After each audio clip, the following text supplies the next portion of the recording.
Ucapan Putri N soal pinjam pasangan bikin syok, benarkah sudah bercerai dengan Arya Saloka? Rumah tangga Arya Saloka dan Putri N kini jadi sorotan.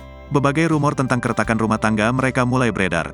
Baru-baru ini, Putri N mendadak singgung soal pinjam pasangan saat melakukan siaran langsung di TikTok.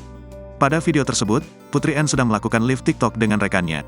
Dalam kesempatan itu pula, ibu satu orang anak itu membacakan isi kolom komentarnya. Lantas, ada seorang netizen yang bertanya mengenai pinjam pasangan. Di sini ada yang suka pinjam pasangan ya, kata Putri N menirukan komentar tersebut. Wanita yang akrab disapa N itu lantang membenarkan soal adanya tren tersebut. Ia bahkan menyinggung aksi pinjam pacar yang kini banyak terjadi karena masih ada sosok pemiliknya. Ada banget, kasihan, baru bisa minjem soalnya, kalau milikin belum tentu bisa sih soalnya, ujar Putri N. Sorry, maaf. Ya kan emang bener bisanya minjem dulu, sambungnya. Tak berhenti sampai di situ, ia melanjutkan kegiatannya dengan membaca komentar dari para netizen. Minjem? Emang masih milik, ucap Putri membaca komentar lainnya.